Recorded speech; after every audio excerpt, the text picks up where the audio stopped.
Hello friends, welcome to WiFi study. दोस्तों, स्वागत करता हूँ सभी का WiFi study part of on academy.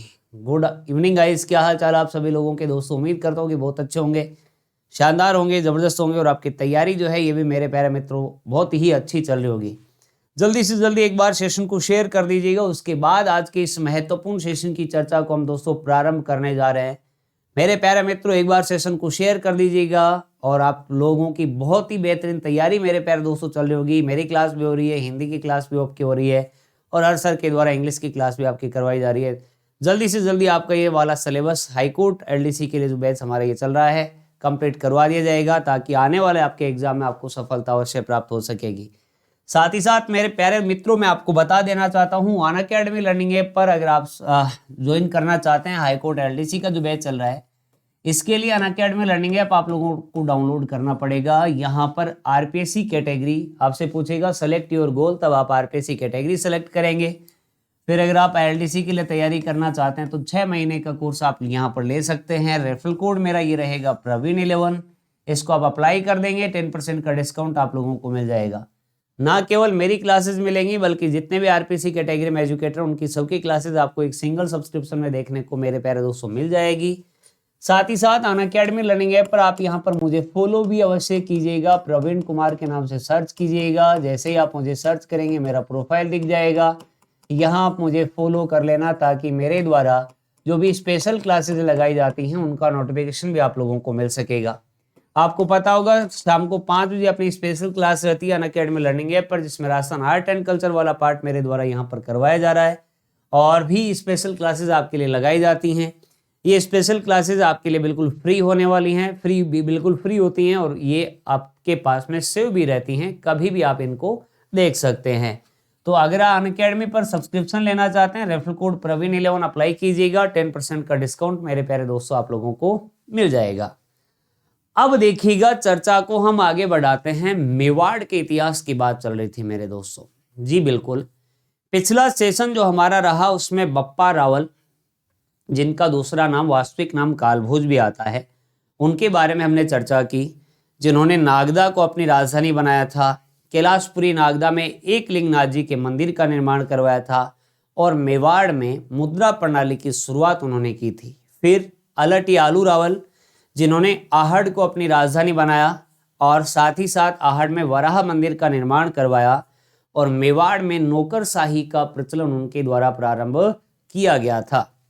और फिर मैंने आपको रण सिंह के 2 बेटे क्षेम सिंह और राहप ने सिसोदा गांव बसाया था। और क्षेम सिंह के बात अगर की जाएगी, सामंत सिंह और कुमार सिंह, और उसी कुमार सिंह का एक वंशज हुआ जिसका नाम आता है मेरे प्यारे दोस्तों जेत्र सिंह। क्या नाम है जी? जेत्र सिंह। इनके बारे में हम चर्चा को आगे बढ़ाएंगे। तो देखिएगा, मध्यकालीन मेवाड़ का इतिहास जो आता है, इस मध्यकालीन मेवाड़ में जेत्र सिंह के काल को स्वर्ण काल माना जाता है। इसका मतलब स्वर्ण काल माना जा रहा है, इसका मतलब ये शासक प्रतापी तो हैं, बिल्कुल प्रतापी हैं। तो मैं यहां पर लिख सकता हूं कि इनके काल को मध्यकालीन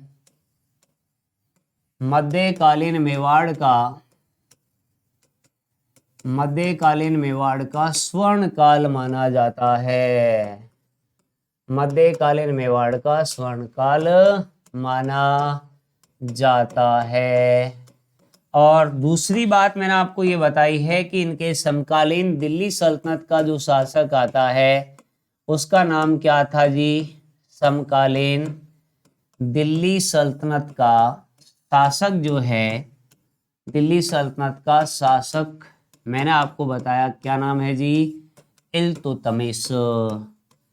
ये जो इल्तुतमिश है, क्या कुतुबुद्दीन ऐबक का गुलाम और दामाद था क्या? बिल्कुल वही है। और इल्तुतमिश जो है उसको दिल्ली सल्तनत का वास्तविक संस्थापक भी कहते हैं। क्यों? इसलिए कहा जाता है क्योंकि इल्तुतमिश ने कुतुबुद्दीन ऐबक के समय जो गोरी के द्वारा जीता गया क्षेत्र जो था, जो कुछ भाग स्वतंत्र हो गया था, उसको वापस पुनः जीतने का प्रयास इसके द्वारा यहां पर किया गया। इसीलिए इसको दिल्ली सल्तनत का वास्तविक संस्थापक कहा जाता है। इसने दिल्ली में एकता सिस्टम को भी प्रारंभ किया था। अब ये इल्तुतमिश अपने इसी साम्राज्य विस्तार के तहत मेवाड़ पर आक्रमण करना चाहता है। तो देखिएगा, इधर मैं लिख देता हूं मेवाड़, और मेवाड़ के जो शासक हैं इनका नाम क्या है जी, जेत्र सिंह। और इधर हम बात कर रहे हैं दिल्ली की। दिल्ली का शासक कौन है, इल्तुतमिश। इल्तुतमिश। और मेरे प्यारे दोस्तों, बात आती है 1222 से लेकर के 1227 ईस्वी के मध्य युद्ध लड़ा गया था। इसकी कोई कंफर्म ईयर उल्लेखित अपने को नहीं मिलता, कुछ इतिहासकार 1234 भी बताते हैं, लेकिन 1222 से 1227 के मध्य एक युद्ध इनके मध्य लड़ा गया। और इस युद्ध की बात अगर की जाएगी तो इसका नाम आता है जी भूतेला का युद्ध। कौन सा युद्ध है, भूतेला के युद्ध की बात हम यहाँ पर कर रहे हैं। जेत्र सिंह की राजधानी जो आती है, ये मेरे प्यारे दोस्तों जेत्र सिंह की राजधानी थी नागदा। कहां पर है, नागदा उदयपुर में पड़ता है। तो इल्तुतमिश ने यहां पर जेत्र सिंह के ऊपर क्या कर दिया, आक्रमण कर दिया। लेकिन हमने ये कहा है कि जेत्र सिंह के काल को मध्यकालीन मेवाड़ का स्वर्ण काल माना जाता है। इसका मतलब यह है कि जेत्र सिंह भी प्रतापी शासक है जी, इसीलिए तो हम मध्यकालीन मेवाड़ का स्वर्ण काल कह रहे हैं उनके काल को। तो इल्तुतमिश और जेत्र सिंह के मध्य जो भूतेला का युद्ध लड़ा गया है, इसमें इस इल्तुतमिश की क्या हो जाती है, हार हो जाती है। और जेत्र सिंह की बात अगर अपन करेंगे तो जेत्र सिंह की इस युद्ध में क्या हो जाती है, जीत हो जाती है। लेकिन यहां पर एक बात ध्यान में रखिएगा, लेकिन इल्तुतमिश ने राजधानी नागदा को काफी नुकसान पहुंचा दिया। अर्थात हम यूं कह दें कि इल्तुतमिश की सेना के द्वारा नागदा को नष्ट कर दिया गया था। इसीलिए जेत्र सिंह ने नागदा के स्थान पर अपनी राजधानी कहां पर बना ली थी, चित्तौड़। तो तीसरी राजधानी आ गई क्या मेवाड़ की। सबसे पहले तो हमने बप्पा रावलिया कालभोज के समय बात की थी कि बप्पा रावलिया कालभोज ने नागदा को अपनी राजधानी बनाया था। दूसरी बात हमने की थी अलट यालू रावल के बारे में। अलट यालू रावल ने आहड़ को अपनी राजधानी बनाया था, जबकि यहां पर जेत्र सिंह ने इस भूतेला के युद्ध के बाद की अगर हम चर्चा करेंगे, चित्तौड़ को राजधानी बनाने का कार्य किया। तो ये भी बड़ी इंपॉर्टेंट बात है। बहुत बार आपसे सीधा सीधा प्रश्न पूछा जाता है कि चित्तौड़ को राजधानी बनाने वाला मेवाड़ का शासक कौन था, तब आपका आंसर क्या आ जाएगा, जेत्र सिंह आ जाएगा। तो मैं यहां पर लिख सकता हूं, इस युद्ध के बाद जेत्र सिंह ने चित्तौड़ को अपनी राजधानी बनाया। चित्तौड़ को अपनी राजधानी बनाया गया। किसके द्वारा जी, जेत्र सिंह ने किसको बना दिया, चित्तौड़ को। क्यों, क्योंकि नागदा को नष्ट कर दिया था किसने, इल्तुतमिश ने। मामला यहां तक सेट हो गया होगा। किसी भी प्रकार की कोई समस्या, प्रॉब्लम, दिक्कत यहां तक आप लोगों को नहीं होनी चाहिए। सेशन को शेयर जरूर कर दीजिएगा गाइस। चलेगा जी, आगे बढ़ते हैं जी, बात को आगे बढ़ाते हैं, चर्चा को आगे बढ़ाते हैं। अब जो भूतेला का युद्ध हुआ है, इसकी जानकारी अपने को कहां से प्राप्त होती है, ये भी बात आप लोगों से पूछी जा सकती है। तो मेरे प्यारे दोस्तों, जयसिंह सूरी का तो नाम आपने सुना ही होगा। जयसिंह सूरी की एक पुस्तक आती है जिसका नाम आता है हमीर मद मर्दन, और इसी हमीर मद मर्दन से अपने को इस भूतेला के युद्ध के बारे में जानकारी प्राप्त होती है। तो मैं यहां पर लिख सकता हूं कि भूतेला के युद्ध की जानकारी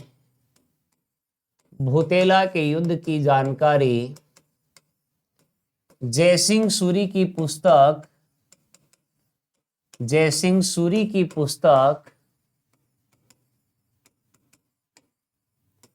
हमीर मद मर्दन से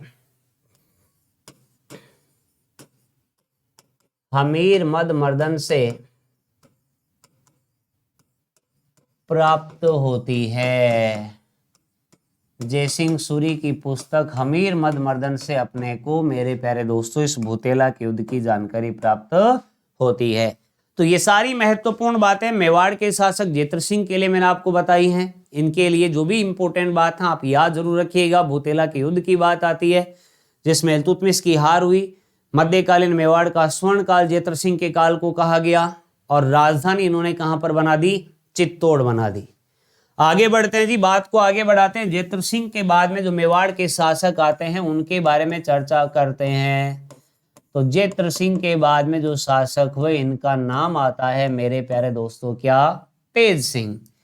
सबसे पहले तेज सिंह की एक उपाधि आती है, इसको आप लोग जरूर ध्यान में रखिएगा जी।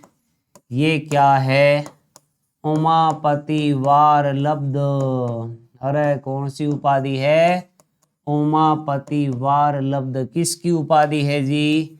तेज सिंह की उपाधि आती है, उमापति वारलब्ध, याद रखिए। साथ ही साथ तेज सिंह की एक रानी आती है जिनका नाम आता है जेतल, और रानी जेतल के द्वारा चित्तौड़ में श्याम पार्श्वनाथ के मंदिर का निर्माण करवाया गया था। कहां पर? चित्तौड़ की बात हम अगर करेंगे तो किसकी रानी? तेज सिंह की। तो मैं यहां पर लिख सकता हूं इनकी रानी जेतल दे ने चित्तौड़ में श्याम पार्श्वनाथ मंदिर का निर्माण करवाया। श्याम पार्श्वनाथ मंदिर का निर्माण जो है ये मेरे प्यारे दोस्तों करवाया जाता है किसके द्वारा? तेज सिंह की रानी आती है जिनका नाम आता है जेतल दे। उन्होंने चित्तौड़ में श्याम पार्श्वनाथ के मंदिर का क्या करवाया था? निर्माण करवाया था। एक और इम्पोर्टेंट बात जो काफी महत्वपूर्ण है तेज सिंह के लिए, वो क्या आती है? वो ये आती है मेरे प्यारे दोस्तों की मेवाड़ का प्रथम चित्रित ग्रंथ आपने सुना होगा जिसका नाम आता है श्रावक प्रतिक्रमण सूत्र चूर्णी। क्या नाम है जी? श्रावक प्रतिक्रमण सूत्र चूर्णी। एक बार फिर से बोलेंगे सभी बच्चे मेरे साथ, श्रावक प्रतिक्रमण सूत्र चूर्णी जो मेवाड़ का प्रथम चित्रित ग्रंथ था वो इन्हीं के समय लिखा गया था। तेज सिंह के समय ही उसको चित्रित करने का कार्य किया गया था। तो मैं यहां पर लिख सकता हूं मेवाड़ का प्रथम चित्रित ग्रंथ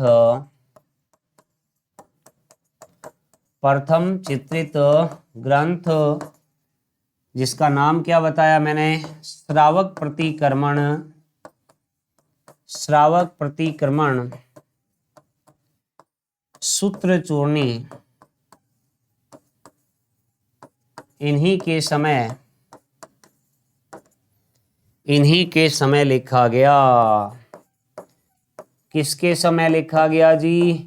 ये मेरे प्यारे दोस्तों मेवाड़ की बात हम यहाँ पर कर रहे हैं जिसका नाम बताया श्रावक प्रतिक्रमण सूत्र चूर्णी। ये लिखा गया था तेज सिंह के समय। और इसके लेखक की बात हम अगर अपन करें तो कमल चंद जो आता है ये मेरे प्यारे दोस्तों इसका क्या था जी? लेखक था। किसका लेखक था? ये मैंने आपको बता दिया मेरे प्यारे दोस्तों, जो है ये इसी ग्रंथ का लेखक आता है कमल चंद। तो ये सारी महत्वपूर्ण बातें हैं। तेज सिंह जो मेवाड़ के शासक हुए, जेतर सिंह के जो उत्तराधिकारी हुए, तेज सिंह जिनकी उपाधि मैंने आपको बताई उमापति वारलब्ध, इनकी रानी जेतल दे ने चित्तौड़ में श्याम पार्श्वनाथ के मंदिर का निर्माण करवाया। साथ ही साथ हमने ये भी बात की मेरे प्यारे दोस्तों की इन्हीं के काल में मेवाड़ का प्रथम चित्रित ग्रंथ श्रावक प्रतिक्रमण सूत्र चूर्णी लिखा गया था। मामला यहां तक क्लियर है? कॉन्सेप्ट क्लियर है? कोई दिक्कत समस्या प्रॉब्लम आप लोगों को नहीं होनी चाहिए जी। चलेगा, एक बार लाइक और शेयर जरूर करते रहेंगे साथ ही साथ में मेरे प्यारे दोस्तों। अब देखिएगा मेवाड़ के जो अगले शासक आए इनका नाम था मेरे प्यारे दोस्तों समर सिंह। क्या नाम है जी? अरे बोलो, समर सिंह। क्या इनके बारे में पहले भी कहीं आपने सुना है क्या? बिल्कुल हमने सुना है। कहां पर? जब हमने जालोर की बात की थी और जालोर में कानड़देव चौहान की जब चर्चा की थी तब अलाउद्दीन खिलजी की सेना गई थी गुजरात, जाते समय मेवाड़ से गई थी और मेवाड़ के शासक समर सिंह ने अपने मंत्री निम्बा के कहने पर अलाउद्दीन खिलजी की सेना को सबक सिखाने के लिए उससे टैक्स वसूल किया था। याद है क्या? बिल्कुल, हम उन्हीं के बारे में बात कर रहे हैं। तो इधर लिख देता हूं दिल्ली का शासक अलाउद्दीन खिलजी, दो सेनापति आए थे, क्या? उलुग खां, और दूसरे का नाम क्या है? नुसरत खां। ये कहाँ पर गए थे जी? ये गुजरात जा रहे थे। और गुजरात की बात अगर की जाएगी तो गुजरात में कर्ण वगेला बताया था क्या शासक? बिल्कुल कर्ण वगेला। समर सिंह का मंत्री जो है इसका नाम मैंने आपको बताया निम्बा, और निम्बा के कहने पर ही समर सिंह ने अलाउद्दीन खिलजी की जो सेना गुजरात जा रही थी मेवाड़ के रास्ते से, उससे क्या वसूल किया था? टैक्स वसूल किया था। मेवाड़ के शासक समर सिंह जो आते हैं, इनके द्वारा अलाउद्दीन खिलजी की सेना जो गुजरात जा रही है उससे टैक्स वसूल किया गया था। और इतिहासकारों का यही मानना है कि अलाउद्दीन खिलजी का मेवाड़ आक्रमण का जो रीजन रहा, मेवाड़ आक्रमण का जो कारण रहा, वो मेरे प्यारे दोस्तों यहाँ पर समर सिंह के द्वारा जो ये टैक्स वसूल किया गया, समर सिंह के द्वारा जो ये कर वसूल किया गया, यही एक प्रमुख कारण रहता है। इसको भी आप लोग जरूर ध्यान में रखेंगे। तो फिर आक्रमण क्या समर सिंह के समय ही कर दिया गया था क्या? नहीं, जो समर सिंह के जो उत्तराधिकारी यहां पर हुए, जिनका नाम आता है मेरे प्यारे दोस्तों रतन सिंह, उनके समय जो है ये आक्रमण यहां पर अपने को देखने को मिलता है। तो हम आगे चर्चा जो करने वाले हैं वो हम चर्चा करने वाले मेवाड़ के जो अगले शासक हुए, जिनका नाम आता है मेरे प्यारे दोस्तों रतन सिंह। तो देखिएगा रावल रतन सिंह।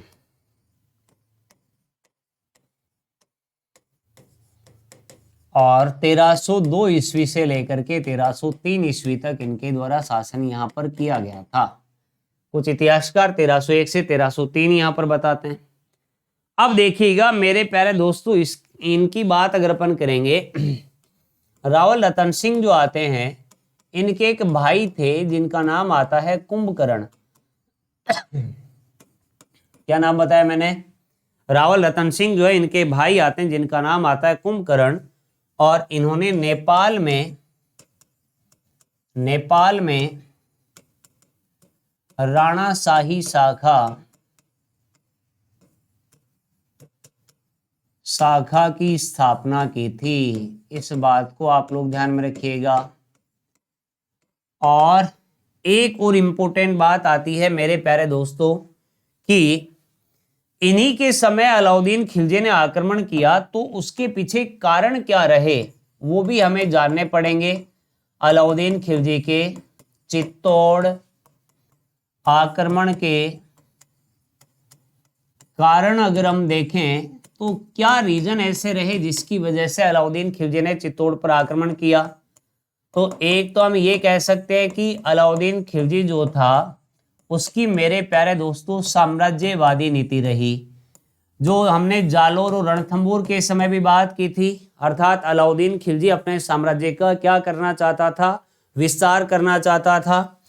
दूसरी बात हम अगर अपन करें तो चित्तौड़ जो आता है, इस चित्तौड़ का सामरिक व आर्थिक महत्व है। सामरिक व आर्थिक महत्व भी हम कारण मान सकते हैं कि इसके लिए अलाउद्दीन खिलजी ने चित्तौड़ दुर्ग पर आक्रमण किया। तीसरा कारण हम यहाँ पर जो इम्पोर्टेंट है वो अभी अभी हमने चर्चा की है, समर सिंह द्वारा टैक्स वसूलना। क्या ये भी एक इम्पोर्टेंट कारण रहा क्या? बिल्कुल, हम इसी को भी मान सकते हैं कि एक रीजन रहा जिसके कारण अलाउद्दीन खिलजी ने आक्रमण किया। और एक बात और आती है कि रतन सिंह जो उनके दरबार में एक पंडित था जिसका नाम था राघव चेतन, और उसके द्वारा यहाँ पर जादू टोने का कुछ प्रयास किया गया, जिसके कारण रतन सिंह ने उसको चित्तौड़ से निकाल दिया। और वो राघव चेतन मेरे प्यारे दोस्तों अलाउद्दीन खिलजी के पास पहुंचा, और राघव चेतन ने अलाउद्दीन खिलजी को आक्रमण के लिए प्रेरित किया। तो मैं यहाँ पर लिख सकता हूं, राघव चेतन जो पंडित था, राघव चेतन द्वारा अलाउद्दीन खिलजी को चित्तौड़ आक्रमण के लिए